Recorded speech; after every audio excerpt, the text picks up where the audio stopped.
අයිබෝන් දයාබර දුවේ පුතේ අද දවසේ දේශපාලන විද්‍යාව විෂය තුල ඉතා වැදගත් තේමාවක් පිළිබඳව ඔබ හා සාකච්ඡා කරන්නට අප මුණ ගැසී සිටිනවා. අද දවසේ අපේ ගෞරවනීය ආරාධනෙන් මේ ස්ථානයට සැපමිනි මහාචාර්ය ජයදේව උයන්ගොඩ මැතිතුමන් මම ඉතාම ගෞරවයෙන් පිළිගන්නවා. අපි මුලින්ම ආරම්භ කරමු මහාචාර්යතුමනි ඒ කියන්නේ දේශපාලන අධ්‍යයනය අවුරුදු 2000ක් තරම් ඈතට දිව යනවා.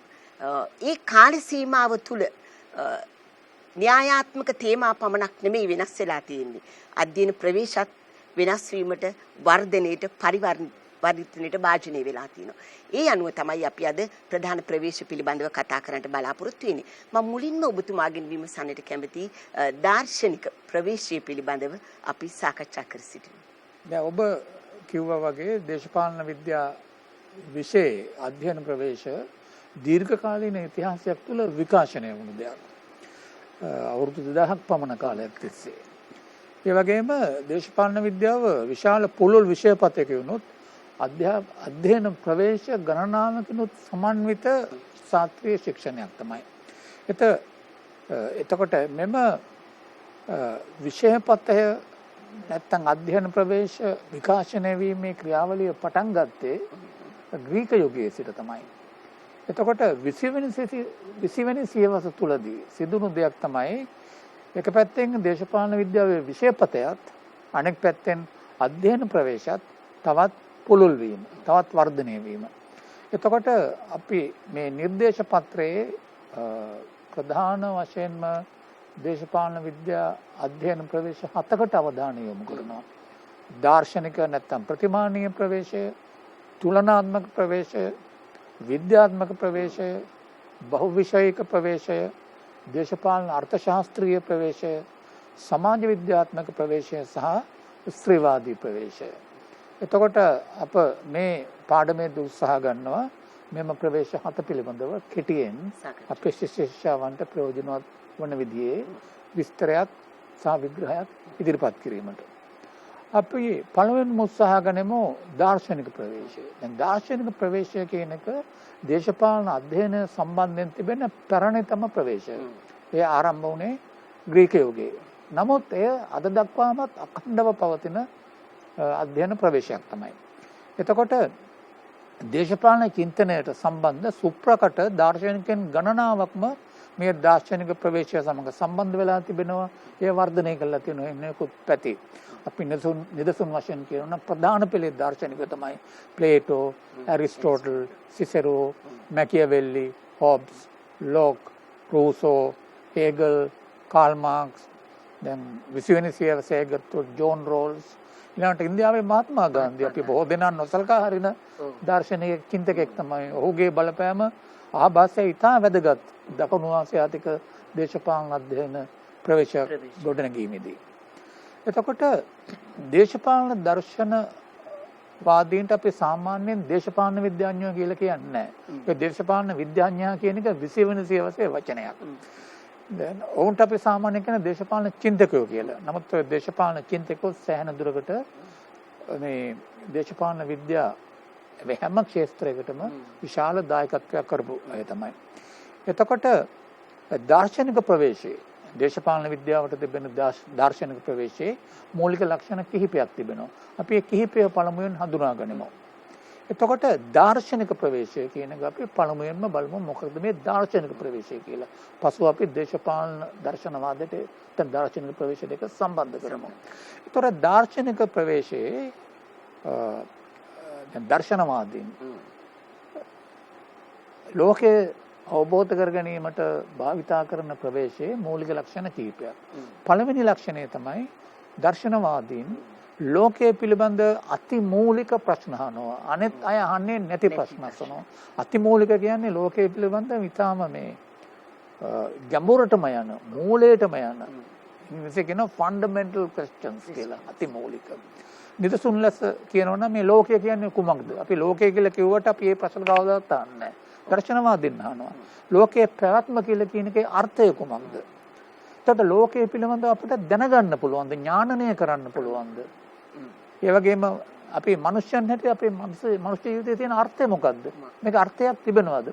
මෙහෙම ඇවිල්ලා ලෝකය සහ මනුෂ්‍යයාගේ ප්‍රයත්න පිළිබඳ අති මූලික ප්‍රශ්න. මේවා තමයි දර්ශනවාදීන් නාන්නේ. ඒතර දේශපාලන දර්ශනවාදීන් දේශපාලනය ගැනත් මේ වගේ ප්‍රශ්න අහනවා. අපි ඒකට පසු වෙමු. දෙවෙනි එක තමයි දැන් දර්ශනවාදයෙන් උත්සාහ ගන්නවා ලෝකය පිළිබඳව විවේචනාත්මකව බොහොම ගැඹුරට අධ්‍යයනය කළා මේ මනුෂ්‍ය ලෝකය මනුෂ්‍යයාට ජීවන්ත වෙ හැකි වඩා හොඳ ස්ථානයක් බවට පත් කරමින් මනුෂ්‍ය වර්ගයාගේ පොදු යහපත නැත්නම් පොදු ඉරණම පිළිබඳව දර්ශනවාදීන් උනන්දු වෙනවා. එතකොට දර්ශනවාදීන් සාමාන්‍යයෙන් අර ලෝකය වඩාත් හොඳ ලෝකයක් බවට පත් කිරීමේ කාර්යය සඳහා ගන්න උනන්දුව අපි හඳුන්වන්නේ මේ ප්‍රතිමානීය උනන්දුවක් කියලා. ප්‍රතිමානීය ඉලක්කයක්. ඒ කියන්නේ ප්‍රතිමානීය කියන වචන තේරුම තමයි මේ සාමාන්‍යයෙන් අපි ලෝකය ගැන හිතනවට වඩා ඉතා ඉහළ අරමුණු සඳහා හිත යොමු කරන විදිහට ලෝකය ගැන සිතීම. එතකොට දර්ශනවාදයෙන් උනන්දුව දක්වන ලෝකේ මනුෂ්‍ය නිදසුනක් හැටියට ගත්තොත් මනුෂ්‍යයා පවතින්නේ කවර අරමුණක් වෙනුවෙන්ද? මනුෂ්‍යයා ක්‍රියා කළ යුත්තේ, මනුෂ්‍යයා හැසිරිය යුත්තේ, මනුෂ්‍යයාගේ චර්යාව සකස් විය යුත්තේ කවර උසස් අරමුණු ඉටු කර ගැනීමද? අන්න ඒවට අප කියන්නේ ප්‍රතිමානීය අරමුණු කියලා. එතකොට දේශපාලන දාර්ශනිකයොත් ඔන්න වගේ කාර්යයන් කරනවා. තුන්වෙනි කාර්යය තමයි දර්ශනවාදීන් කරන එකත් වැදගත් අපට මතක තියාගන්න. දැන් ලෝකය අවබෝධ කර ගැනීමට අප පාවිච්චි කරන සමහර සංකල්පවල වචනවල අර්ථ නිරවුල් කරනවා. ඒක දර්ශනවාදයේ ප්‍රධාන කාර්යයක් තමයි. මොකද අපි හුඟක් වෙලාවට වචන පාවිච්චි කළාට සංකල්ප පාවිච්චි කළාට අපි ඒකේ අර්ථ නිරවුල් කරගන්න අපි මහන්සි වෙන්නේ නැහැ. දර්ශනවාදයෙන් එහෙම නෙවෙයි. දර්ශනවාදයෙන් හැමෝටම බලනවා. අපි මේ භාවිතා කරන වචන සංකල්ප වලින් ඇත්තටම අපට ලෝකයේ පිළිබඳ නිරවුල් අවබෝධය ලබා ගන්න පුළුවන්ද? බැරි නම් මේ සංකල්ප කොහොමද වඩාත් නිවැරදි කරන්නේ? ඒතකොට දැන් දේශපාලන දර්ශනවාදීනුත් ඔන්න ඔය වගේ කාර්යයන් කරනවා. ඔවුන් දේශපාලනය පිළිබඳ අති මූලික ප්‍රශ්න සහ විභාග කරලා තියෙනවා. ඔය ප්ලේටෝ ඇරිස්ටෝටල්ගේ කාලේ ඉඳලම. නිදසුනක් හැටියට ඔවුන් අහලා තියෙන ප්‍රශ්න දැනටමත් අහන ප්‍රශ්න මෙන්න මේ වගේ ඒවා. දේශපාලනය යනු කුමක්ද කියන එක. දේශපාලනය යනු කුමක්ද කියන ප්‍රශ්නය ඔවුන් අහනවා. ඒතකොට දේශපාලනයේ තියෙන අර්ථය කුමක්ද? රාජ්‍ය කියලා දෙයක් තිබෙනවද? රාජ්‍යයේ තියෙන ඇයි රාජ්‍යයට මිනිස්සු අමනත වෙන්නේ? ඔව්. පුරවැසි භාවය කියලා දෙයක් තියෙනවාද? පුරවැසියා කියන්නේ කවුද? පුරවැසියා සහ රාජ්‍ය අතර තියෙන සම්බන්ධය කුමක්ද? මිනිස්සයා රාජ්‍යයට අමනත වන්නේ ඇයි? දැන් ඇරිස්ටෝටල් අහපු ප්‍රශ්නයක් තමයි රාජ්‍ය මනුෂ්‍ය සමාගමක් නම් අනෙකුත් සමාගම් සහ රාජ්‍ය අතර තිබෙන වෙනස්කම් මොනවද? අන්න මේ වගේ දේශපාලනය පිළිබඳ අති මූලික ප්‍රශ්න අසනවා විතරක් නෙවෙයි. ඒවට පිළිතුරුත් යෝජනා කරනවා දේශපාලන දර්ශනවාදී. දෙවෙනි එක තමයි දේශපාලන සංකල්පවල අර්ථය නිරවුල් සහ පැහැදිලි කර ගැනීම දේශපාලන දර්ශනවාදයේ කාර්යයක්. අප සාමාන්‍යයෙන් අප පාවිච්චි කරන දේශපාලන සංකල්ප අපි රාජ්‍ය ගැන කියලා හිතමු. රාජ්‍ය කියන වචනේ අපි ඒතරම් සාමාන්‍ය ජීවිතයේදී කොපමණ භාවිතා කළත් අපි ඒක අර්ථය ගැන ගැඹුරට හිතන්නේ නැහැ. දේශපාලන දර්ශනවාදීන් එහෙම නෙවෙයි. ඒක ඉතා ගැඹුරට හිතලා විභාග කළා මෙන්න මේව තමයි අර්ථය කියලා කියනවා. එතකොට නිදහස, යුක්තිය, සමානාත්මතාවය, පුරවැසි භාවය, අයිතිවාසිකම්, නීතිය, සාධාරණත්වය මේවත් අප සාමාන්‍යයෙන් දේශපාලන පරිකල්පනයේදී, දේශපාලන සාකච්ඡාවල, දේශපාලන සිතීමේදී පාවිච්චි කරන සංකල්ප. නමුත් මේවායි අර්ථය ගැඹුරට විග්‍රහ කළා, නිරවුල් කළා දීලා තියෙන්නේ අපට කවුද? දේශපාලන දර්ශනවාදීන්. ඒක තමයි දෙවෙනි කාර්යය. තුන්වෙනි කාර්යය තමයි දේශපාලන දර්ශනවාදයේ කරන දේශපාලන ජීවිතයේ ප්‍රතිමානීය අරමුණුත් පැහැදිලි කරලා විග්‍රහ කරලා දීම.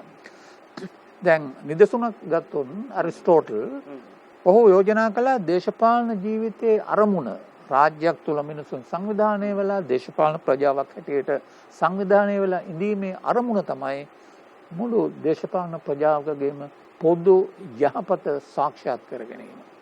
එතකොට දේශපාලන ක්‍රියාකාරීත්වයේ අරමුණ කොමක්ද?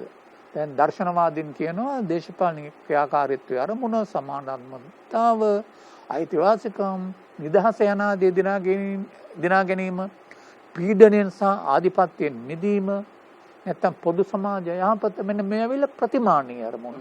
මෙතන කියන්නේ අපි තවත් ආකාරයකින් පැහැදිලි කරනවා නම් අපේ සමාජයක් තුළ සංවිධානය වෙලා ඉන්නේ අපේ එදිනෙදා දෛනික ප්‍රයත්න සඳහාම පමණක් නොවේ. ඊට වඩා උසස්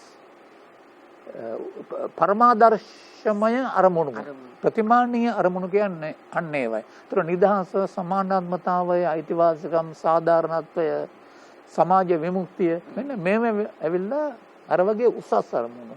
අපි ඒවට කියනවා ප්‍රතිමානීය අරමුණු කියලා. ඒතර දේශපාලන දර්ශනවාදයේ ප්‍රවේශයේ කරන එක කාර්යයක් තමයි දේශපාලන ජීවිතයේ උන්නය ප්‍රතිමානීය අරමුණුත් මොනවද කියලා හඳුනාගෙන විභාග කරන එක. එනි දේශපාලන විග්‍රහය ප්‍රතිමානීය අරමුණු කරා යොමු කරනවා දේශපාලන. එතකොට දේශපාලන විද්‍යාවට තියෙන මේ දාර්ශනික ප්‍රවේශම් කරන්නේ නොය වගේ දේවල් විභාග කිරීම. හොඳයි. එහෙමනම් දාර්ශනික නැත්නම් ප්‍රතිමානීය ප්‍රවේශය පිළිබඳව ද්වේ පුතේ ඔබට හොඳ පැහැදිලි කිරීමක් දැනගන්නට ලැබුණා. අපි මීළඟට කතා කරමු පාචාරිතුමනි තුලනාත්මක ප්‍රවේශය පිළිබඳව. මම හිතන්නේ තුලනාත්මක කියනකොටම අපිට වචනේ අර්ථය සංසන්දනාත්මක කියන්නයි. එතකොට මම හිතන්නේ ඒ තරම්ම පැරණි දාර්ශනික ප්‍රවේශයේ තරම්ම පැරණි 21 සියවසේ වර්ධනය වෙලා තවමත් ක්‍රියාත්මක වෙමින් පවතින තුලනාත්මක ප්‍රවේශය පිළිබඳවත් අපි කතා කරමු වැඩි දුරටත්. ඔව් දැන් ඔබ නිවැරදිව කිව්වා වගේ තුලනාත්මක කියන වචනය සමගම අපේ හිතට එන වචනම සංසන්දනය කරනවා කියන එක. එතකොට ඒ මත ගොඩනැගිච්ච න්‍යායික තර්කයක් තියෙනවා මේ තුලනාත්මක ප්‍රවේශය ඇයි කියන්නේ. දැන් තුලනාත්මක ප්‍රවේශය තියෙන දේශපාලන විද්‍යාවට පමණක් නෙමෙයි අනෙකුත් විෂයන්ගෙත් තිබෙනවා ඒක. හැම ඒකම තුලනාත්මක ප්‍රවේශය තියෙනවා. ඒක අනෙකුත් විද්‍යාවන්ගේ සමාජයේ අනෙකුත් විෂයන්ගෙත් ඒකෙන් තමයි දේශපාලන විද්‍යාවට ඇවිල්ලා තිබෙන්නේ. එතකොට ඒකේ මූලික න්‍යායික තර්කය මෙන්න මේක. යම්කිසි සංසිද්ධියක් එතන යම්කිසි ප්‍රපංචයක් පිළිබඳව පරිපූර්ණ අංග සම්පූර්ණ අවබෝධයක් ලබා ගන්නට නම් එම සංසිද්ධිය පමණක්ම අධ්‍යයනය කරලා මදි. ඒ සංසිද්ධිය සිදුවන අවස්ථා එකක් නොවේ කීපයක්ම සමග සංසන්දනය කරමින් අධ්‍යයනය කරන්න ඕනේ. එතකොට තමයි අපට අර සංසිද්ධිය ප්‍රපංච කිහිපය ගැන පමණක් නෙමෙයි අපි අධ්‍යයනය කරන හැම එකක් පිළිබඳව වඩාත් පරිපූර්ණ අවබෝධයක් ලබා ගන්නට පුළුවන් වෙනවා. දේශපාලන අධ්‍යයන වලින් නිදසුන් කිහිපයක් ගන්නව නම් යම්කිසි රටක දේශපාලන ස්ථාවරභාවයට වඩා සුදුසු ආණ්ඩු ක්‍රමය කුමක්ද කියන එක. දැන් ආණ්ඩු ක්‍රම ගණනාවක්ම තියෙනෝනේ. අපිට ජනාධිපති ආණ්ඩු ක්‍රම තියෙනවා, පාර්ලිමේන්තු ආණ්ඩු ක්‍රම තිබෙනවා, අර්ධ ජනාධිපති ආණ්ඩු ක්‍රම තිබෙනවා. ඊළඟට පාර්ලිමේන්තු නොවන ජනාධිපති ආණ්ඩු ක්‍රම තිබෙනවා. ඒ වගේ විවිධ ආණ්ඩුක්‍රම අතරේ දේශපාලන ස්ථාවරභාවය ඇති කර ගැනීම සඳහා වඩා සුදුසු ආණ්ඩුක්‍රමය කුමක්ද කියලා තීරණය කරන්න නම් අපිට ආණ්ඩුක්‍රම කිහිපයක්ම සංසන්දනය කරලා බලන්න ඕන. දැන් ලංකාවෙත් මේක මේ දවස්වල සාකච්ඡා වෙන ප්‍රධාන ප්‍රශ්නයක් නේ. මොන වගේ ආණ්ඩුක්‍රමයක්ද ලංකාවට වඩා සුදුසු? එතකොට ලංකාවට සුදුසු වඩා හොඳ ආණ්ඩුක්‍රමය කුමක්ද කියන ප්‍රශ්නයට වඩා හොඳ පිළිතුරක් ලබා ගන්න නම් අපිට රටවල් කිහිපයක තිබෙන ආණ්ඩුක්‍රම සමග සසඳා බැලීම තුලින් වඩා සාර්ථක පිළිතුරක් අපිට දේශපාලන විද්‍යාත්මකව ගොඩනගා ගන්නට පුළුවන්. දැන් උතෙන්දී මහාචාර්යතුමනි රට ඇතුළත රටවල් අතර ලෝක මට්ටමේ මේ කියන ඕනෑම දෙයකදී මේ තුලනාත්මක අධ්‍යයනය භාවිතා ඒක ගැටලුවක් වෙන්නේ නැහැ. මොකද ඒක තීරණය වෙන්නේ ඒ අධ්‍යයනය කරන දේශපාලන විද්‍යාඥයාට මොන වගේ වපසරියක් තුලද ඒ සංසන්දනය කරන්නට සිදු වෙන්නේ. අපි වෙන නිදසුනක් ගත්තොත් දෙවෙනි නිදසුනක් ගත්තොත් ඒක පැහැදිලි කරගන්න පුළුවනි. දැන් මැතිවරණවලදී දැන් ලංකාවේ දැන් හෙට අනිද්දා මැතිවරණයක් පවත්වනවා. දැන් ලංකාවේ අවුරුදු දෙකකට සැරයක් පහුගිය කාලේ මැතිවරණ පවත්වලා තියෙනවා. එතකොට මැතිවරණකදී ඡන්දදායක සහභාගීත්වය ඉහළ මට්ටමින් පවතින්නේ නාගරික ඡන්දදායකයන් අතරද ග්‍රාමීය ඡන්දදායකයන් අතරද කියන එක අපිට දැනගන්න ඕන. මොන විදියටද ඡන්දදායකයන්ගේ මැතිවරණ සහභාගීත්වයේ මට්ටම් තියෙන්නේ. එතකොට එවැනි දෙයක් කරන්න නම් අත් වශයෙන්ම අපි සංසන්දනය කරන්න ඕන. තුලනාත්මක අධ්‍යයනයක් කරන්න ඕන. ඒතර ලංකාවේ නියැදි ගණනාවක් තෝරාගෙන ඇත්තට තුලනාත්මකව මේ තමයි නාගරික, මේවා තමයි අර්ධ නාගරික, මේවා තමයි ග්‍රාමීය කියලා. එතකොට තමයි ලංකාවේ ඡන්දදායකයාගේ ඡන්දදායක චර්යාව පිළිබඳව අපට වඩාත් නිවැරදි පරිපූර්ණ චිත්‍රයක් ගොඩනගා ගන්න පුළුවන් වෙන්නේ. තවත් උදාහරණයක් ගත්තොත් පක්ෂ ක්‍රමය පිළිබඳව. දැන් සමහර රටවල තියෙනවා බහුපක්ෂ ක්‍රම තියෙනවා, තනි පක්ෂ ක්‍රම තියෙනවා නොයෙක් විදියට. එතකොට මේ පක්ෂ ක්‍රමවල චර්යාව, පක්ෂ ක්‍රම පවතින ආකාරයන්, ඒ දේශපාලන පක්ෂ එක පක්ෂ ක්‍රම ඇයි ගොඩ නැගෙන්නේ, මේ පිළිබඳව සම්පූර්ණ චිත්‍රයක් අපිට ගොඩ නගා ගන්න නම් එක රටක තනි රටක තියෙන පක්ෂ ගැන පමණක් අධ්‍යයනය කිරීම ප්‍රමාණවත් නැහැ. රටවල් ගණනාවක සංසන්දනාත්මකව අධ්‍යයනය කළොත්, තුලනාත්මකව අධ්‍යයනය කළොත් අපට ඒ පිළිබඳව මනා අවබෝධයක් ලබා ගන්න පුළුවන්. අත් වශයෙන් ඇරිස්ටෝටල් තමයි පටන් ගත්තේ තුලනාත්මක අධ්‍යයනය. අත් වශයෙන් ප්ලේටෝ තුලනාත්මක අධ්‍යයනය යෙදුණා. ඒගොල්ලෝ කළේ ඒ කාලේ තිබිච්ච ආණ්ඩු ක්‍රම එකිනෙක සංසන්දනය කළා වඩාත් හොඳ ආණ්ඩු ක්‍රමය මොකක්ද කියන එක ඒගොල්ලෝ යෝජනා කළා. වර්ග කිරීම කරා. එතකොට ඒක තමයි සම්භාව්‍ය ග්‍රීක යුගයේ සිට මේ දක්වා පවතින්නේ. ඒ නිසා තමයි අපි කියන්නේ තුලනාත්මක දේශපාලන අධ්‍යයන ප්‍රවේශයේ ධාරා 3ක් තියෙනවා කියලා. පළමුවෙන්න සම්භාව්‍ය තුලනාත්මක දේශපාලන අධ්‍යයන ප්‍රවේශය. දෙවැන්න තමයි මේ 20 වෙනි සියවසේ විශේෂයෙන්ම විද්‍යාත්මක දේශපාලන විද්‍යාවේ නැගීම සමග ඇති වුණු තුලනාත්මක අධ්‍යයන ප්‍රවේශය. තුන්වෙනි එක තමයි ඊට පස්සේ වර්තමාන කාලයේ කියන්න පුළුවන් 20 වෙනි සියවසේ අගභාගයේ පමණ ආරම්භ වෙලා ආපු සමකාලීන තුලනාත්මක දේශපාලන අධ්‍යයන ප්‍රවේශය. එතකොට සම්භාව්‍ය තුලනාත්මක දේශපාලන අධ්‍යයන ප්‍රවේශය පුරාතන ග්‍රීක, රෝම සහ මධ්‍යතන යුරෝපීය දේශපාලන චින්තනය කරා ගමන් කරනවා. ඒ වගේම අම්මා කලින් කිව්වා වගේ ඇරිස්ටෝටල් ග්‍රීක පෞර රාජ්‍යවල ආණ්ඩු ක්‍රම අධ්‍යයනය සඳහා යොදාගත්තේ තුලනාත්මක ප්‍රවේශය. මොකද ඔහුට අවශ්‍ය වුණා වඩා හොඳ ආණ්ඩු ක්‍රමය කුමක්ද කියලා යෝජනා කරන්න. එහෙමනම් කරන්න තිබෙන්නේ ගණනාවක් තුලනාත්මකව අධ්‍යයනය කරන එකයි. ප්ලේටෝත් කළෙත් ඕක තමයි. ප්ලේටෝත් ඒ වගේම ඒ කාලේ තිබිච්ච ග්‍රීසියේ තිබිච්ච පෞර රාජ්‍යවල ආණ්ඩු ක්‍රම ගණනාවක්ම අධ්‍යයනය කළා. එතකොට දෙවෙනි ධාරාව 20 වෙනි සියවසේ තුලනාත්මක දේශපාලන අධ්‍යයන ප්‍රවේශය. දැන් මෙය 1960 ගණන් වලින් පසුව වර්ධනය වුණු ප්‍රවේශයක්. අපි අර විද්‍යාත්මක කියලා හඳුන්වන දේශපාලන අධ්‍යයන රාමුව සමග සම්බන්ධව තමයි මේ 20 වෙනි සියවසේ තුලනාත්මක දේශපාලන අධ්‍යයන ප්‍රවේශය පැන නැගුණේ.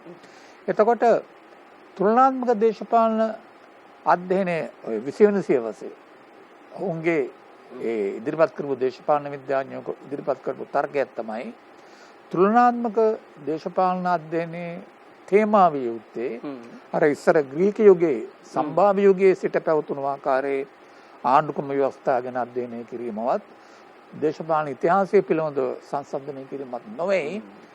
දැන් විද්‍යාත්මකව නැත්නම් ආනුභූතිකව අධ්‍යයනය කළ හැකි තේමාවලට අවධානය යොමු කිරීමයි. දැන් ආනුභූතිකව අධ්‍යයනය කළා කියනවා කියන්නේ අපේ ඉන්ද්‍රිය ප්‍රත්‍යක්ෂ නිරීක්ෂණය තුළින් අපි දකින අප නිරීක්ෂණය කරන සාක්ෂි මත පදනම් වුණු දත්ත මත අපට අවබෝධ කරගත හැකි, අපි විග්‍රහ කළ හැකි දේශපාලන ප්‍රපංචයන් අධ්‍යයනය කිරීම. ඒක තමයි විද්‍යාත්මක දේශපාලන විද්‍යාවේ තිබුණු එක ප්‍රධානතම තර්කයක් වුණේ. එතකොට අර 20 වෙනි සියවසේ තුලනාත්මක දේශපාලන අධ්‍යයන ප්‍රවේශය මගින් යෝජනා කළේ දේශපාලන නවීකරණය, දේශපාලන වර්ධනය, දේශපාලන සංස්කෘතිය, දේශපාලන චර්යාව අන්න එවැනි තේමාවන් අධ්‍යයනය කරන්නේ කියන තමයි. එතකොට මේවා ගැන තිබිච්ච ප්‍රධාන තර්කය තමයි අර ආනුභූතිකව නැත්තම් නිරීක්ෂණය සහ ඉන්ද්‍රිය ප්‍රත්‍යක්ෂව ලබාගත හැකි දත්ත මාර්ගයෙන් නැත්නම් සාක්ෂි මාර්ගයෙන් විග්‍රහ කළ හැකි තේමාවන් තියෙන මෙන්න මේවයි කියන එක. ඒක තමයි 20 වෙනි සියවසේ මතුවුණු තුලනාත්මක දේශපාලන අධ්‍යයන ප්‍රවේශය. ඊළඟට සමකාලීන වර්තමානයේ තිබෙන ප්‍රවේශය තමයි දේශපාලන විද්‍යාවේ තුලනාත්මක අධ්‍යයනය අර මීට කලින් අපි කියපු ප්‍රවේශයේ ඒ ධාරාවේ වගේ අනුභූතිවාදී විද්‍යාත්මක අධ්‍යයනයට පමණක් සීමා වන්නේ නැතිව තා පුළුල් පරාසයක ඒ සංසන්දනය තුලනය කරන්නට පුළුවන් කියලා යෝජනා කිරීම. නිදසුනක් ලෙස රටවල් දේශපාලන ආයතන, දේශපාලන ක්‍රියාවලින්, දේශපාලන පරිවර්තනය, සමාජ දේශපාලන ගැටුම්, සාම ක්‍රියාවලින්, රාජ්‍ය ස්වභාවය සහ පරිවර්තන, ප්‍රජාතන්ත්‍රවාදී පරිවර්තනයේ දිශානති, පුරවැසියන්ගේ දේශපාලන ක්‍රියාකාරීත්වය, ජාතිකවාදී දේශපාලනය, සිවිල් සමාජ දේශපාලන ක්‍රියාකාරීත්වය මේ වගේ තාම පුළුල් පරාසයක. හැබැයි මේ සමකාලීන දේශපාලන තුලනාත්මක අධ්‍යයන ප්‍රවේශයේ මෙන්න මෙහෙම තර්කයක් ගෙනෙනවා. අර විද්‍යාත්මක දේශපාලන විද්‍යාවේ ධාරාවක් හැටියට මතුවුණු තුලනාත්මක දේශපාලන අධ්‍යයන ධාරාවට වෙනස්ව. දැන් අර 20 වෙනි සියවසේ විද්‍යාත්මක දේශපාලන විද්‍යාව සමග නැත්නම් චර්යාවාදී දේශපාලන විද්‍යාව සමග ආපු එක ප්‍රධාන තර්කයක් තමයි ලෝකයේ දේශපාලන වර්ධනය, දේශපාලන සංස්කෘතිය ඒ වගේ දේවල් අධ්‍යයනය කරනකොට වඩාත් හොඳ පරමාදර්ශී මාදිලි තියෙන්නේ යුරෝපයේ නැත්නම් ඇමරිකාවේ තිබිච්ච දේශපාලන පරිවර්තනයයි. අනෙක් රටවල තිබෙන දේශපාලනයේ ඌන සංවර්ධනය වුණු ස්වභාවයක් කියලා. එතකොට වර්තමානයේ ඉන්න දේශපාලන විද්‍යාඥයෝ කියනවා ඒක සම්පූර්ණ වැරදි ස්ථාවරයක්.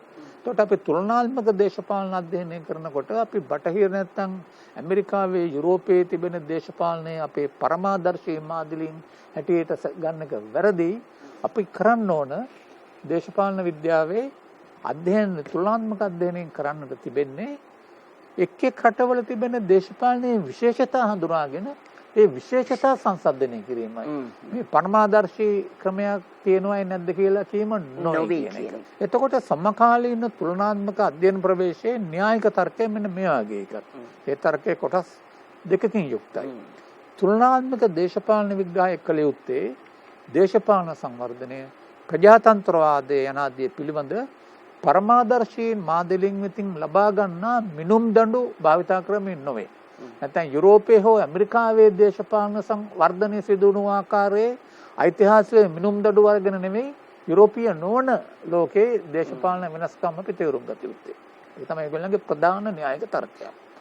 දෙවැනි න්‍යායික තර්කය තමයි තුලනාත්මක විග්‍රහයේ අරමුණ විය යුත්තේ එක් එක් රටවල දේශපාලන යථාර්ථයන් සැසඳීම වෙතින් තුලනාත්මක පාඩම් ඉගෙන ගැනීම මගින් දේශපාලන විග්‍රහය ශක්තිමත් කිරීම.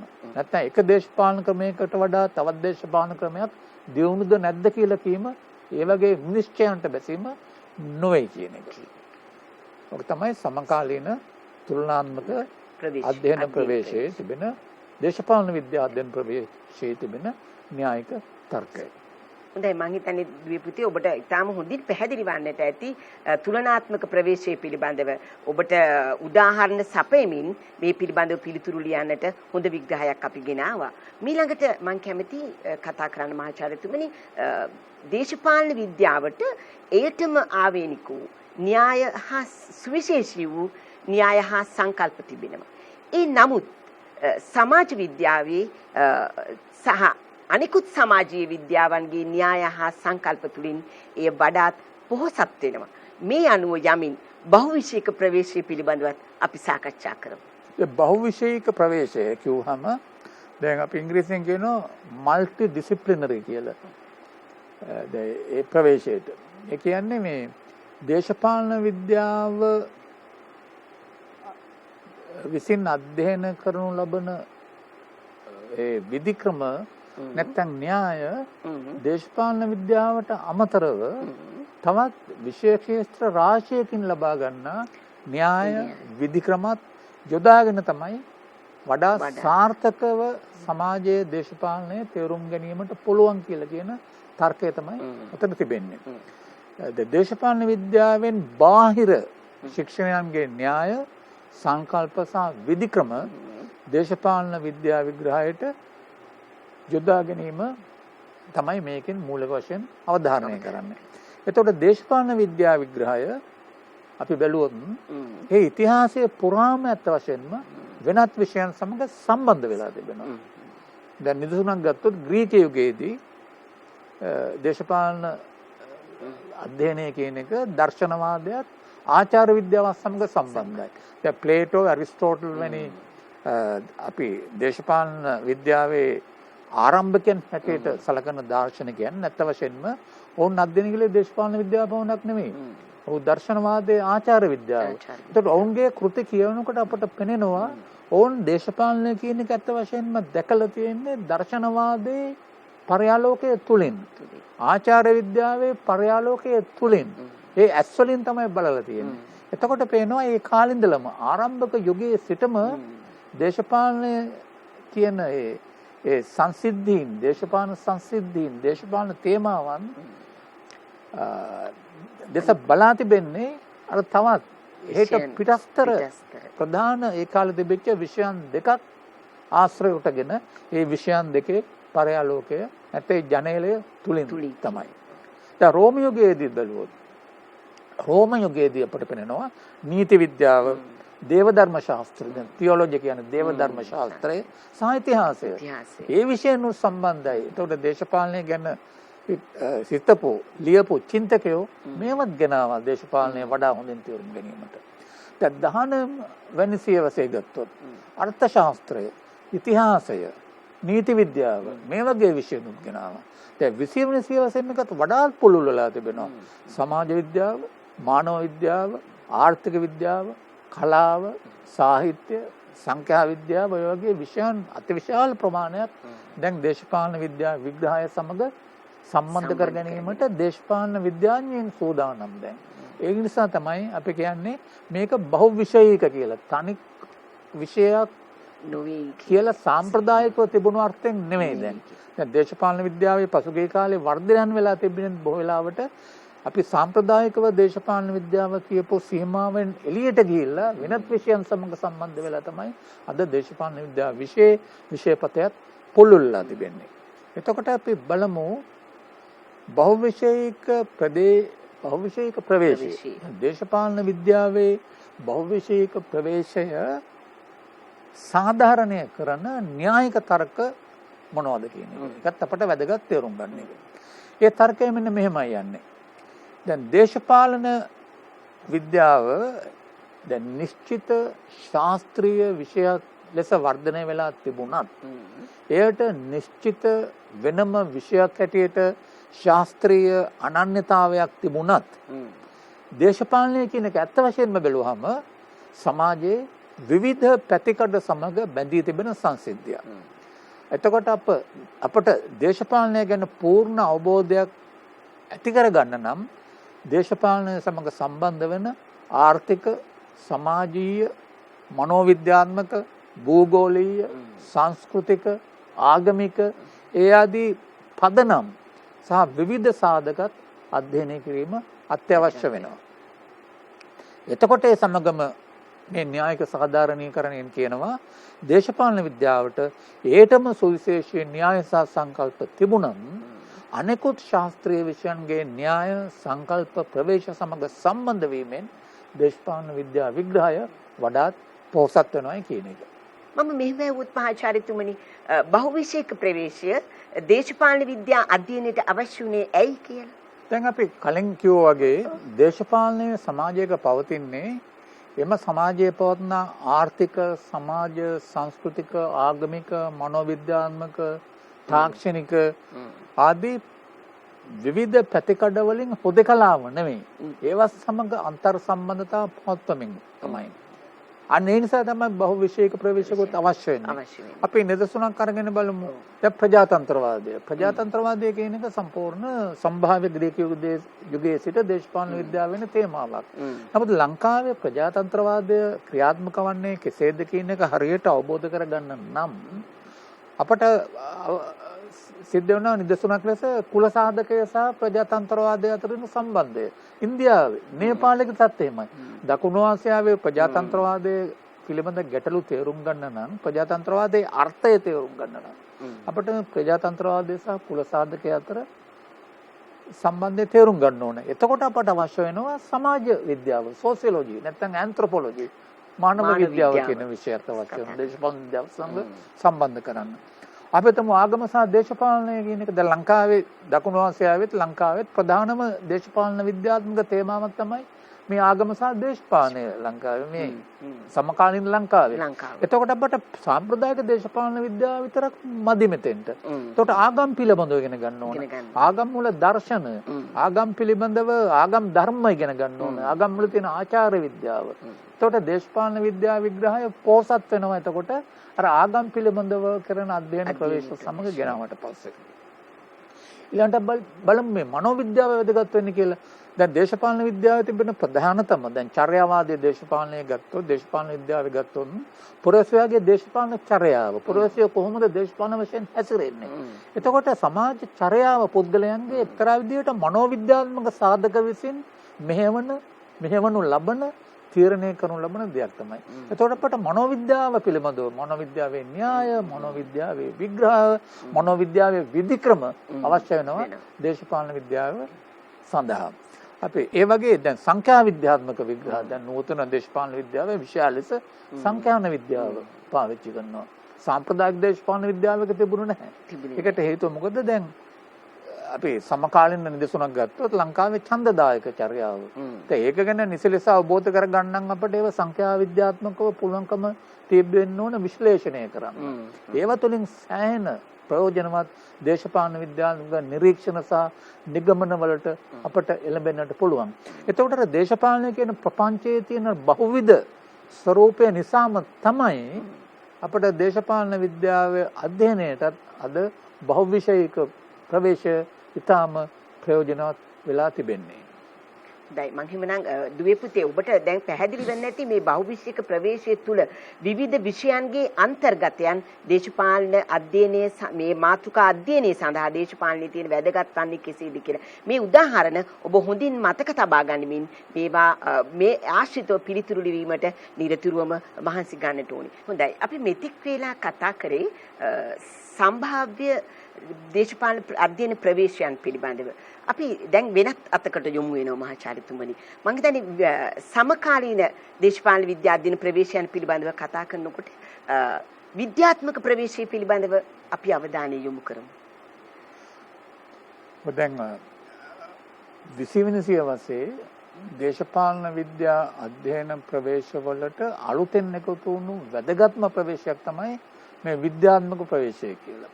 එතකොට විද්‍යාත්මක දේශපාලන විද්‍යා අධ්‍යයන ප්‍රවේශය තුළ තිබුණු ප්‍රධානතම ධාරාව තමයි චර්යාවාදී දේශපාලන විද්‍යාව. ඒ නිසා අපි මෙතෙන්දී විද්‍යාත්මක චර්යාවාදී කියලා වචන දෙකෙන්ම කියන්නේ එකම ප්‍රවේශය තමයි. මොකද චර්යාවාදී දේශපාලන අධ්‍යයනය විද්‍යාත්මක දේශපාලන විද්‍යාවෙම ප්‍රධානම ධාරාව තමයි. එතකොට මේ වර්ධනය වුණේ අප කලින් කිව්වා වගේ 20 වෙනි සියවස තුලදී. එතකොට 20 වෙනි සියවසේදී උනේ දේශපාලන විද්‍යාව පමණක් නෙමෙයි. සමාජ විද්‍යාව, මානවීය විද්‍යාව, ඊළඟට මනෝ විද්‍යාව, ඊළඟට ඉතිහාසය පවා අර නූතන ස්වාභාවික විද්‍යාවල අර්ථයෙන් විද්‍යාවන් බවට පත් කළ යුතුයි කියන මතයක් ගොඩනැගුණා. අත් වශයෙන් මේ මතය ගොඩනැගුණේ 19 වෙනි සියවසේ අගභාගයේදී. නමුත් ඒක සම්පූර්ණ මුදුන්පත් උනේ 20 වෙනි සියවසේ මුල් කාලෙදී තමයි. එතකොට චර්යාවාදය කියන එක අර විද්‍යාත්මක දේශපාලන විද්‍යා ප්‍රවේශයේ ප්‍රධානම ධාරාව වුණා. එතකොට මේ ප්‍රධානතම න්‍යායික තර්කය තමයි විද්‍යාත්මක දේශපාලන විද්‍යා ප්‍රවේශය මෙන්න මෙවැනි දෙයක්. ඒගොල්ලෝ කිව්වා මේ තර්කය ඉදිරිපත් කරපු නැත්නම් මේ ප්‍රවේශය ඉදිරිපත් කරපු දේශපාලන විද්‍යාඥයෝ ඔවුන් බෝධන ඇමරිකානු දේශපාලන විද්‍යාඥයෝ ඔවුන්ගේ ප්‍රධාන න්‍යායික තර්කය මෙන්න මෙහෙමයි. සාම්ප්‍රදායික දේශපාලන විද්‍යාව මේ ග්‍රීක යුගයේ සිට උනන්දුව දැක්ුවේ දේශපාලනය පිළිබඳ දාර්ශනික ආචාර විද්‍යාත්මක සහ නෛතික තේමාවලට. ඒවායේ ප්‍රවේශය යල්පන ගිය පාරභෞතිකවාදී. එනම් අවිද්‍යාත්මක ඒවායි කියලා තමයි මොවුන් තර්ක කළේ. එහෙම කියලා කිව්වා ස්වාභාවික විද්‍යාව විශේෂයෙන් 17 වෙනි සියවසෙන් පස්සේ යුරෝපයේ වර්ධනය වුණු ස්වාභාවික විද්‍යාවන් ඔය ඒ ප්‍රතිඵල හැටියට නැත්නම් ආభాසය මත ආර්ථික විද්‍යාව, සමාජ විද්‍යාව, මනෝවිද්‍යාව, භූගෝල විද්‍යාව වගේ විෂයන් මේ නූතන විද්‍යාව බවට පරිවර්තනය වෙලා තිබෙනවා. එම අර්ථයෙන්ම දේශපාලන අධ්‍යයනයත් නූතන සමාජීය විද්‍යාවක් බවට පත් කරන්න ඕන කියලා තමයි මේ අය තර්ක කළේ. එතකොට මේ සමාජීය විද්‍යාවක් යන අර්ථයෙන් විද්‍යාවක් කියන එකේ මෙන්න මෙවැනි අදහසකුත් තිබුණා. ඕන් කිව්වා සාම්ප්‍රදායිකව දාර්ශනිකයෝ බොහෝ චින්තකයෝ දේශපාලනය පිළිබඳ අධ්‍යයනය කළේ එක්කෝ තර්ක බුද්ධිය නැත්නම් ඔවුන්ගේ දාර්ශනික පාරභෞතිකවාදී චින්තනය මත පදනම් වෙලා පමණයි.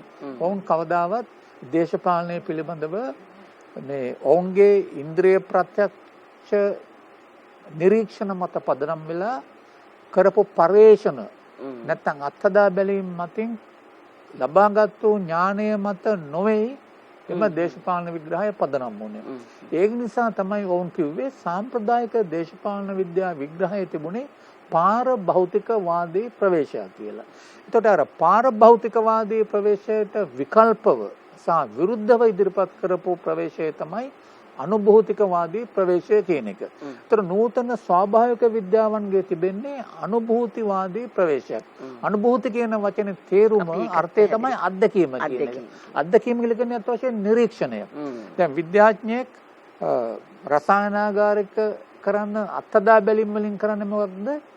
යම් යම් ස්වාභාවික සංසිද්ධීන් පිළිබඳව නිරීක්ෂණය කිරීම තුළින් දත් එකතු කිරීමෙන් ලබා ගන්නා විග්‍රහයක් ගොඩනැගීම. දැන් සමාජ විද්‍යාඥයෙක් කරන්නේ මොකද්ද? ක්ෂේත්‍රයට ගිහිල්ලා මනුෂ්‍ය චර්යාව නිරීක්ෂණය කිරීම තුළින් තමයි. දැන් අපි ක්ෂේත්‍ර පරීක්ෂණ කියලා කියන්නේ මේකයි. එතකොට දේශපාලන විද්‍යාවේ අධ්‍යයනයත් ඒ වගේ අත්දැකීම මත පදනම් වුණු නැත්නම් නිරීක්ෂණය මත පදනම් වුණු මනුෂ්‍ය චර්යාව පිළිබඳව අධ්‍යයනයට සීමා විය යුතු කියලා තමයි ඔවුන් තර්ක කළේ. එතකොට ඒ උඩ තමයි චර්යාවාදී දේශපාලන විද්‍යාව කියන එකත් මතුවුනේ. දැන් චර්යාවාදය කරන්නේ මෙන්න මෙවැනි දෙයක්. දැන් මිනිස්සුන්ගේ දේශපාලන චර්යාව නිරීක්ෂණය කරලා අධ්‍යයනය කළ හැකි ක්ෂේත්‍ර පමණක් අධ්‍යයනය කිරීම.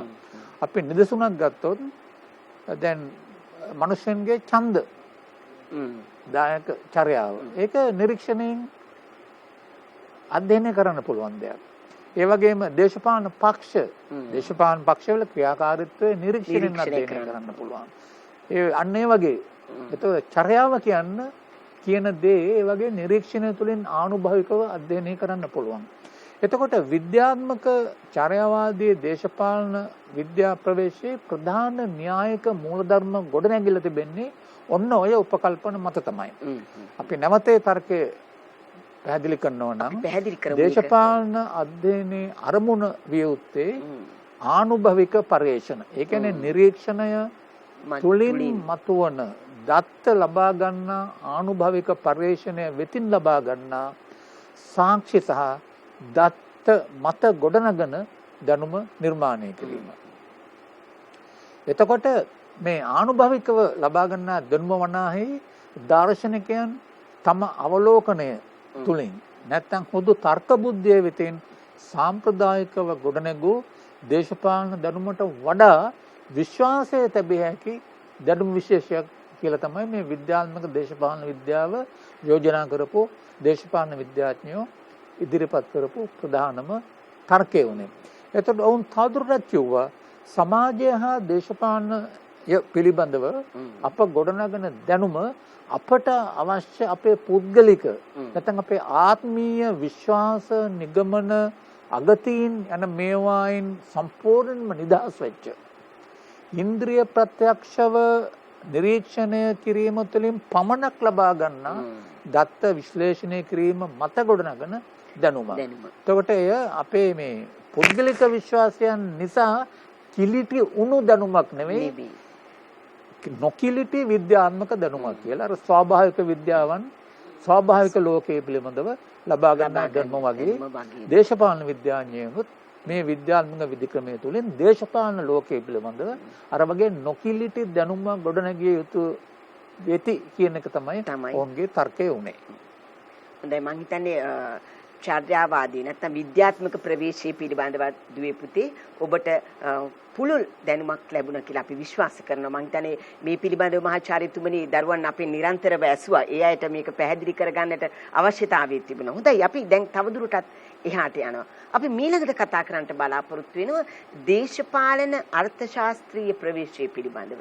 මම හිතන්නේ මෙතෙන්දී මාක්ස්වාදී දේශපාලන අර්ථශාස්ත්‍ර ප්‍රවේශයට අනුව දැන් එතෙන්දී කතා කරන්නේ මහාචාර්යතුමනි දේශපාලනය යන්න ආර්ථික සම්බන්ධතාවලම ප්‍රකාශනයක් කියලා.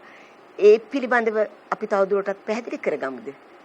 ඔද දේශපාලන අර්ථශාස්ත්‍රීය ප්‍රවේශයන් අපාර කලින් සාකච්ඡා කරපු විද්‍යාත්මක ප්‍රවේශය වගේ 20 වෙනි සියවසේ මතුවුණු නූතන ප්‍රවේශයක් තමයි දේශපාලන විද්‍යාවට අලුතෙන් එකතු වුණු ප්‍රවේශයක්. ඒ දේශපාලන අර්ථශාස්ත්‍රය කියන ශික්ෂණය හැබැයි තරමක් පැරණි. ඒක 17 වෙනි 18 වෙනි සියවසේ. 18 වෙනි සියවසේ බ්‍රිතාන්‍ය එංගලන්තයේ බ්‍රිතාන්‍යයේ සහ ප්‍රංශයේ ජර්මනියේ මතුවුනේ. ඒ කාලේ උකට ඉංග්‍රීසියෙන් කියපු වචන තමයි political economy. political economy. ඒකට දේශපාලන අර්ථශාස්ත්‍රය.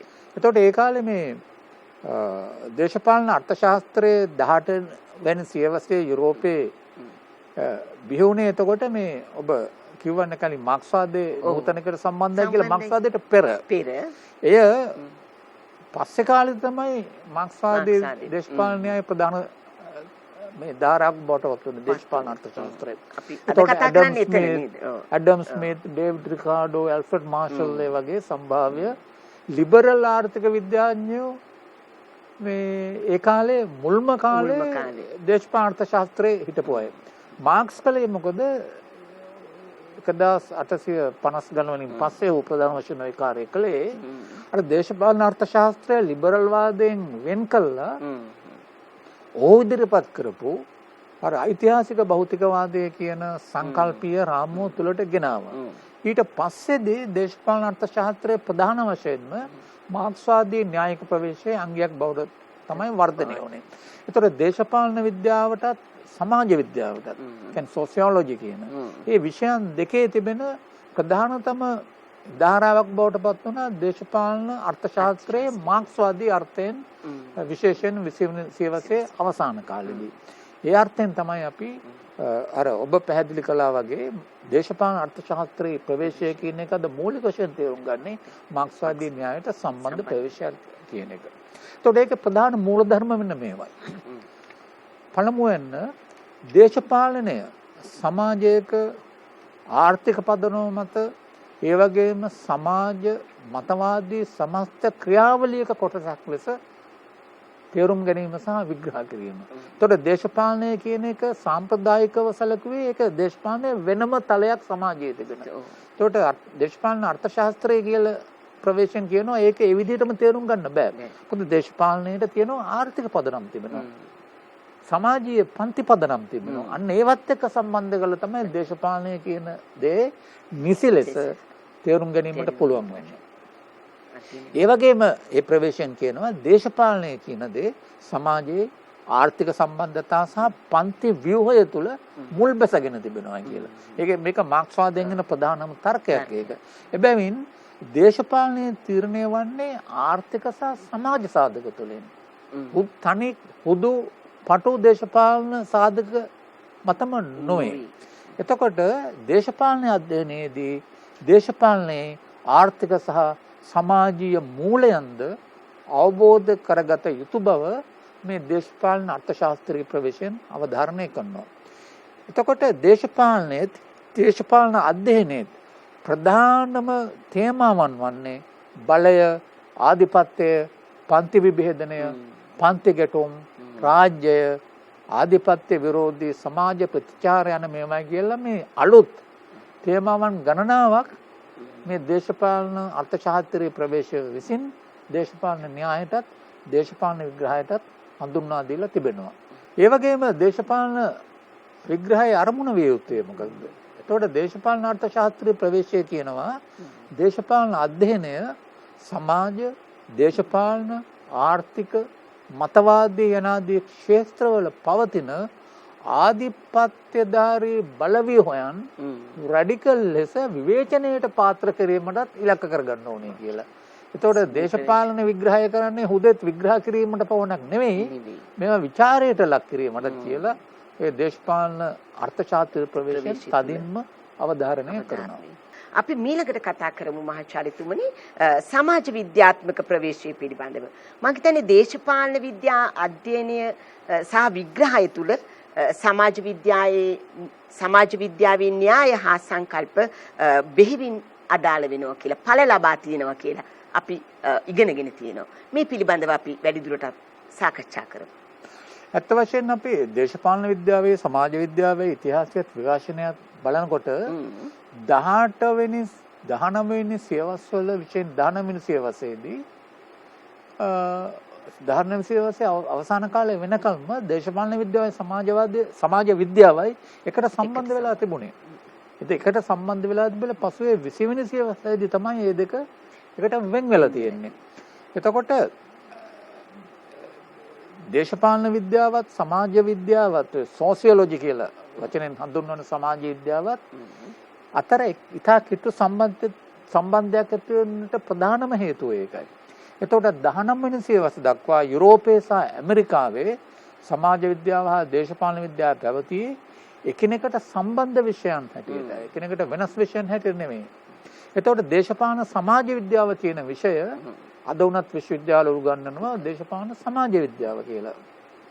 එතකොට මේ විෂය ධාරා දෙකේම සංයෝගයෙන් බිහිවුණු දෙයක්. දේශපාලන සමාජ විද්‍යාව සමාජ විද්‍යාවටත් අයිති, දේශපාලන විද්‍යාවටත් අයිති. එතකොට අපි බැලුවොත් මේ සමාජ විද්‍යාවේ දේශපාලන විද්‍යාවට බලපාපු ඉතාම වැදගත් චින්තකයෝ බැලුවොත් දැන් ඕගස් කොම්ට්, ඊළඟට කාල් මාක්ස්, මැක්ස් වෙබර්, ඒ වගේ අය බැලුවාම ඒගොල්ලෝ දේශපාලන විද්‍යාව දේශපාලන මාතෘකා ගැනත් විශාල ලෙස සාකච්ඡා කළා. දේශපාලන විද්‍යාවට විශාල මේ බලපෑමක් ඇති කරපු චින්තකයෝ, ඒ වගේම නූතන සමාජ විද්‍යාවේ මේ පීතෘවරු, ඒ විදිහට තමයි මේ සම්බන්ධතාව තිබෙන්නේ. එතකොට අපි කලින් කිව්වා වගේ 20 වෙනි සියවසේදී සිදු වුණු දෙයක් තමයි ඔය හුඟක් නූතන විෂයන් එක එක විදිහට බෙදලා ගියා. දැන් දේශපාලන විද්‍යාව, සමාජ විද්‍යාව, මානව විද්‍යාව, ඉස්සර නීතිය සහ දේශපාලන විද්‍යාව තිබුණ එකට, ඊළඟට ආර්ථික විද්‍යාව සහ දේශපාලන විද්‍යාව තිබුණ එකට. ඒතර නූතන සමාජීය විද්‍යාවන්ගේ තිබෙන එක ස්වභාවයක් තමයි ඔය වගේ විවිධ විෂයන් හැටියට ස්වාධීන වීම. දැන් දේශපාලන විද්‍යාවේ සමාජ විද්‍යාත්මක ප්‍රවේශයේ තිබෙන මූලධර්ම මෙන්න මේ වගේ ඒවායි. සමාජ ව්‍යුහය, සමාජ සංවිධාන, සමාජ ඒකක, සමාජ ස්ත්‍රායනය, සමාජ පරිවර්තනය යන සමාජ ක්‍රියාවලින් දේශපාලන ක්‍රියාවලියට බලපාන සාධක ලෙස තමයි සැලකන්නේ. දෙවනුව ගත්තොත් ඥාතිත්වය, කුලය, ආගම, සංස්කෘතිය, පවුල, සමාජයේ තිබෙන සේවාදායක සම්බන්ධතා වගේ මානව විද්‍යාත්මක සාධකත් දේශපාලනයට කෙලින්ම බලපාලා තිබෙනවා. එතකොට වර්තමානයේ ඇත්ත වශයෙන්ම සමාජ විද්‍යාව, සෝසියොලොජි කියන විෂයෙහි න්‍යාය සංකල්ප ප්‍රවේශත්, මානව විද්‍යාව, ඇන්ත්‍රොපොලොජි කියන විෂයෙත් න්‍යාය සංකල්ප සහ ප්‍රවේශත් දේශපාලන විද්‍යාවට අත්‍යවශ්‍ය වෙලා තිබෙනවා දේශපාලන අධ්‍යයනවලදී. මොකද ඒක වෙන්නේ දේශපාලන පිළිබඳ අධ්‍යයනය සමාජයේ තිබෙන අර පැතිකඩ පිළිබඳ ගැඹුරු අධ්‍යයනයන් සමග සම්බන්ධ කිරීමෙන් ඉතාම පෝසත් කරන්නට පුළුවන් වීම තමයි. මම හිතන්නේ ඊළඟට අපි වඩාත් වැදගත් ලෙස අවධානය යොමු කළ යුතු කරුණක් තමයි මහාචාර්යතුමනි ස්ත්‍රීවාදී ප්‍රවේශය පිළිබඳව. අපි නව විෂය නිර්දේශය තුළ අලුතින් ඇතුළත් කරා මේ උපමාතෘකාවක් විදිහට. මේ පිළිබඳව අපි වැඩි දුරටත් විග්‍රහ කරන එක වැදගත් කියලා මට හිතෙනවා. අපි කතා කරමු ස්ත්‍රීවාදී ප්‍රවේශය සම්බන්ධව. දැන් ස්ත්‍රීවාදී ප්‍රවේශය දේශපාලන විද්‍යාවට සමාජීය විද්‍යාවන්ට පොදුවේ විශාල බලපෑමක් ඇති කරපු චින්තන ධාරාවක් තමයි 1970 ගණන් වලින් පස්සේ. එතකොට ස්ත්‍රීවාදය සමාජ සහ දේශපාලන ව්‍යාපාරයක් ලෙස 18 වෙනි සියවසේ ඉඳලම යුරෝපයේ ඇමරිකාවෙත් තිබුණා. දැන් ලංකාව වගේ ඉන්දියාව වගේ සමාජවලක් තිබුණා. යටත් විජිත විරෝධී අරගල කාල තුල ජාතික ව්‍යාපාර තුල සැහැඳුරට ස්ත්‍රීවාදී දේශපාලන සමාජ ප්‍රයත්නයන් තිබුණා. නමුත් මේක ශාස්ත්‍රීය ධාරාවක් බවට බටහිර ලෝකයේ යුරෝපයේ සහ ඇමරිකාවේ මේක ශාස්ත්‍රීය ධාරාවක් බවට පත්වන්නේ 970 ගණන් වලින් පසුව තමයි. එතකොට දේශපාලන විද්‍යාවට ස්ත්‍රීවාදයේ වැඩියෙන්ම බලපාලා තිබෙන්නේ න්‍යායික ක්ෂේත්‍රයේ. නැත්නම් සංකල්පමය ක්ෂේත්‍රයේ, විධික්‍රමික ක්ෂේත්‍රයේ නොවේ.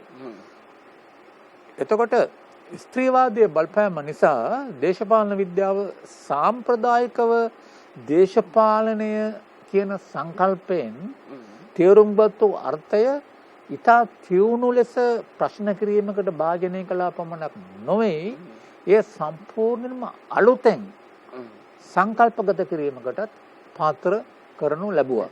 අන්න ඒක තමයි ස්ත්‍රීවාදී ප්‍රවේශයේ තිබෙන වැදගත්ම දේ. අපි ඒක පොඩ්ඩක් පැහැදිලි කරගෙන යමු. දැන් අපි බලමු දැන් ග්‍රීක යුගයේ ඉඳලම සම්භාව්‍ය යුගයේ ඉඳලම දේශපාලන න්‍යාය තුල දර්ශනය වාදය දැන් දේශපාලන දර්ශනය තුල දේශපාලන න්‍යාය තුල දේශපාලනය පිළිබඳව පැවති වටහා ගැනීම ස්ත්‍රීවාදීන් ප්‍රශ්නයට භාජනය කළේ මෙන්න මේ ආකාරයට. මෙන්න මෙවැනි ප්‍රශ්න ඇසීමෙන් පළවෙනි ප්‍රශ්නය දේශපාලනය කියන මේ ක්ෂේත්‍රයෙන් ස්ත්‍රීන් බැහැර කළා තියෙනවා. දැන් ග්‍රීක යුගයේ සිටම දේශපාලනය කියන වචනෙන් අදහස් කළේ මේ පිරිමින්ගේ ක්‍රියාවලියක්. ස්ත්‍රීන් පිළිබඳ සම්පූර්ණයෙන්ම අමතක කරලා තිබුණා. ඒකට ස්ත්‍රීන්වාදීන් අහනවා ඇයි මෙහෙම කළා තියෙන්නේ? මේක හරිද? මේක වැරදි නේද? ඊළඟට දේශපාලනය යන්න ග්‍රීක යුගයේ සිට අර්ථකථනය කරන ලද්දේ පුරුෂයන්ගේ සහ පුරුෂයන් පමණක් සහභාගී වන ක්ෂේත්‍රයක් හැටියට. ඒ විදිහට කියලා අපි තවදුරටත් පිළිගත යුතුද කියන ප්‍රශ්න මතු කළා 970 ගණන් වල. තුන්වෙනිව සමාජයෙන්ම දේශපාලනය තුලද ඓතිහාසික වශයෙන් ස්ත්‍රීන් පත් කර තිබෙන්නේ ද්විතීක සහ ආන්තික තත්වයකට. එයගේම පීඩාවට සහ වෙනස්කම් කිරීමට භාජනය කරනු ලැබීමෙන්. ඇයි එහෙම වෙලා තියෙන්නේ? ඒ தත්ත්වය තවදුරටත් පවතින්න ඕනද? මේක වෙනස් කළ යුතු නොවේද?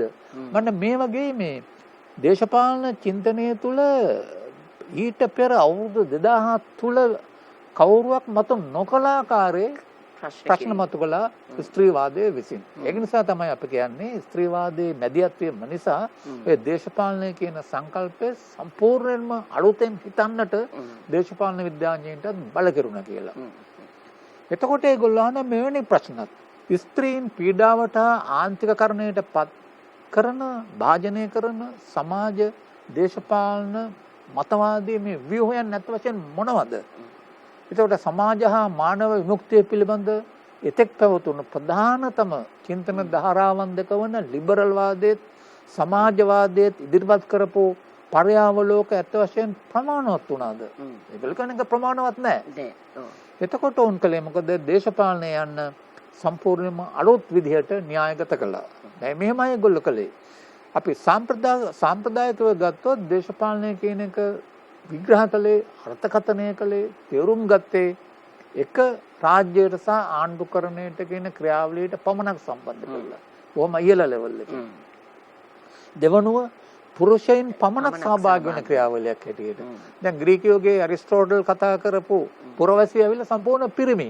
ඒගොල්ලෝ දේශපාලනට වාද කරන්නේ නගර සභාවට ගිහිල්ලා නීති පනවන්නේ නඩුවන්නේ ඔක්කොම පිරිමි. ගැහණුන් ගැන කිසිම ඇරිස්ටෝටල්ගේ ප්ලේටෝගේ පොතක කිසිම සඳහන් වෙන්නේ නැහැ.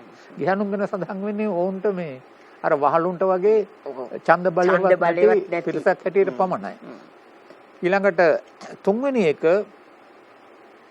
සාම්ප්‍රදායිකව දේශපාලන දර්ශනවාදයේ දේශපාලන විද්‍යාවේ දේශපාලනය ගැන සැලකුවේ ඒක පෞල සහ අන්තර්පුද්ගල සම්බන්ධතා යන මේවයි. එහෙම නැත්නම් පුද්ගලික ක්ෂේත්‍රයේ සිදු නොවන දෙයක්. ඒක තියෙන්නේ පෞල සහ අන්තර්පුද්ගල සම්බන්ධතා වලින් එපිට එළිය සිදුවන දෙයක්. අර පුද්ගලික ක්ෂේත්‍රය තුළ සිදු නොවන දෙයක් කියලා. ඒතර මේව විවේචනය කරමින් ස්ත්‍රීවාදය තර්ක කළා මෙන්න මෙහෙම දේශපාලනය කියන එක සිදු වෙන්නේ අත් වශයෙන්ම අර මහජන පොදු ක්ෂේත්‍රයේ රාජ්‍ය සහ ආණ්ඩුකරණයට සම්බන්ධව පවණක් නෙමෙයි.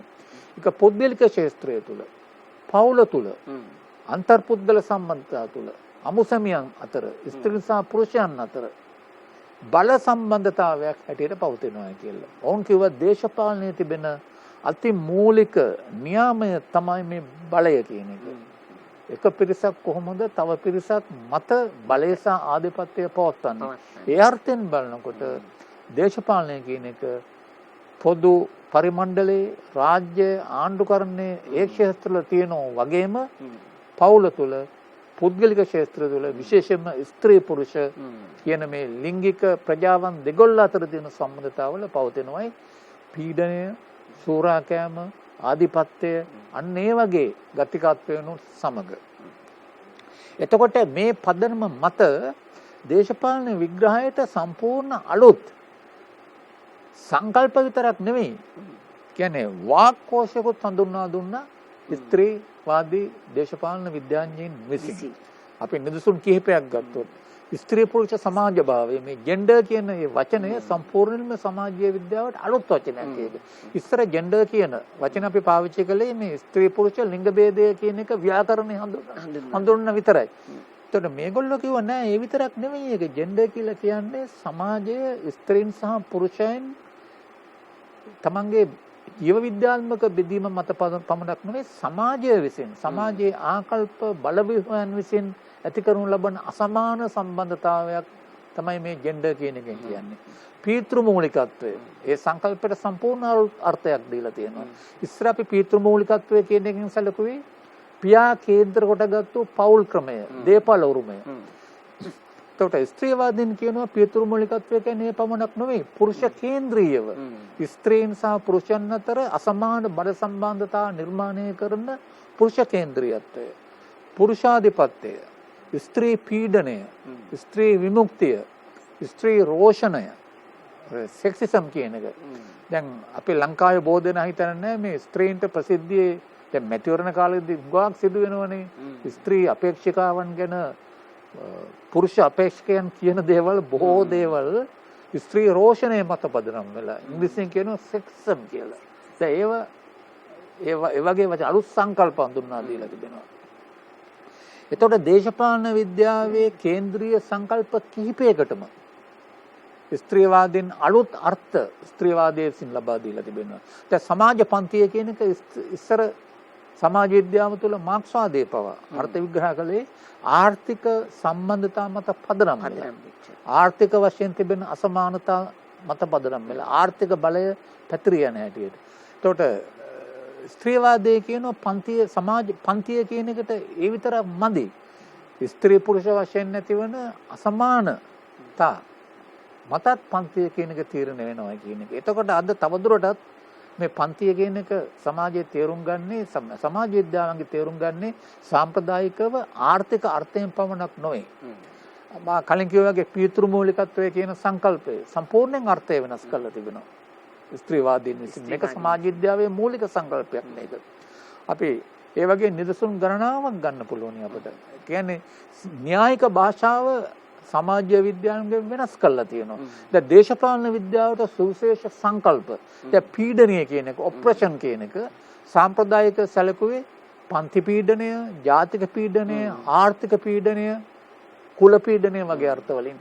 දැන් ස්ත්‍රීවාදී දේශපාලන විද්‍යාව කියනවා නෑ ස්ත්‍රී පීඩනය කියන එක අර වගේම වැදගත්. සමහරවිට ඊට වඩා සමාජයේ බහුලව පවතින පීඩන විශේෂයක් තමයි ස්ත්‍රීන් පත්වන පීඩනය. නිදහස කියන එක. සාම්ප්‍රදායික දේශපාලන විද්‍යාවේ නිදහස කියන එක අර්ථකථනය කළේ පුද්ගල නිදහස. නැත්තම් පන්ති වශයෙන් ඇතිවන සාමූහික නිදහස අර්ථයෙන් පමණයි. ස්ත්‍රීවාදී න්‍යාය කිව්ව නෑ ඒ විතරක් නෙවෙයි. පුරුෂාධිපත්‍යයේ වෙතින් ස්ත්‍රීන් ලබන නිදහසත් නිදහස කියන දේශපාලන විද්‍යාත්මක සංකල්පේ අර ප්‍රතිමානීය සංකල්පේ අර්ථයට ඇතුළු කළ යුතුයි කියලා. මං හිතන්නේ ඔබට දේශපාලන අධ්‍යයන ප්‍රවේශ පිළිබඳව මෙතෙක් ඔබට තිබුණු ගැටලු විශාල ලෙස निराකරණය වන්නට ඇති කියලා අපි බලාපොරොත්තු වෙනවා. මං හිතන්නේ එවැනි පැහැදිලි කිරීමක් අපි ඔබ වෙත ගෙන ආවා. අද දවසේ අපේ දරුවන් වෙනුවෙන් ඔබතුමාගේ නොමසුරු දායකත්වයේ සපයා දෙමින් අපහා එක්වීම පිළිබඳව අපේ ගෞරවනීය ස්තුතිය පුද කරනවා මහාචාර්යතුමනි. එහෙමනම් දුවේ පුතේ මේ කරුණු සියල්ල එකතු කර ගනිමින් සාර්ථකව පිළිතුරු ලියන්නට උත්සාහ කරන්නට ආරාධනා කරමින් අපි අද දවසේ වැඩසටහන නිමාවටපත් කරමු.